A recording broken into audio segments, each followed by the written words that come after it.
السلام عليكم. وين سلام يا خيارته.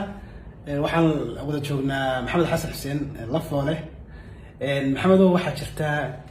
sheekadii heesta taar aad baa loo qoraayo qof waxba ku sheega qaarkood waxay sheegaan cidii eriyada leh qaarkood taariikhday sheegaan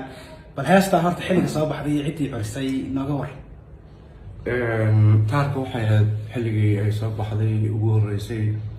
horta dadku xilligay maqleen waxay 98 sideetan iyo 98 maqleen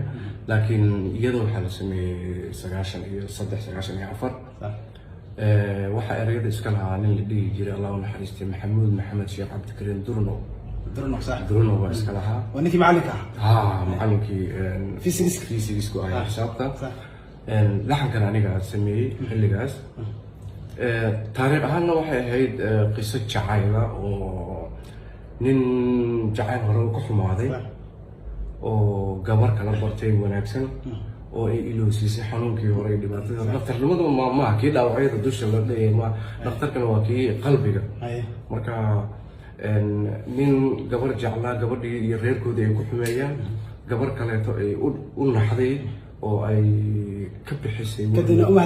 kadibna u mahadcelinaa leeyahay waxaa tahay dhakhtaradii muddo iga dhegaysay macnaha nabaradii hore marka gabadhaas markaas dhoof ahayd dhoofaysay buu ku macsanaamin lahaa nabadgelyo camal. qisada xagee ka dhacday maxamed? qisada muqdisho xamar imsadii sagaashameeyada waa rabbiya sax 91 92 93 ahayd.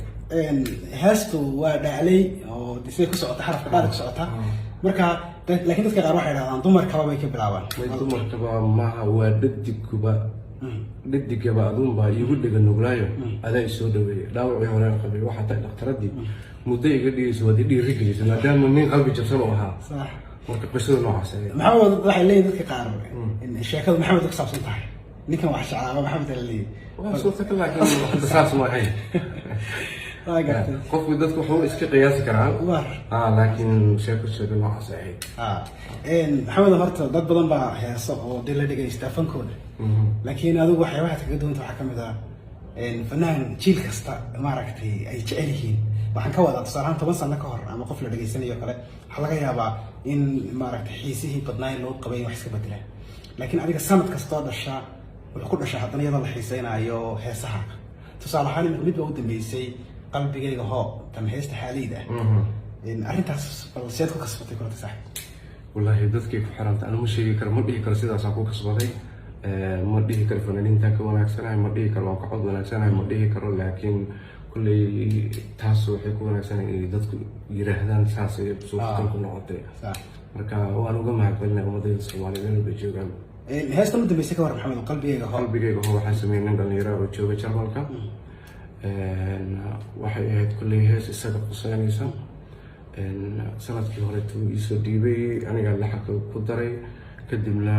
Mustafa Karama saasaan ku duubay maasha Allah waxay noqotay hees. ereyada maxaa kamid ah qalbigayga hoo haysoo daryeel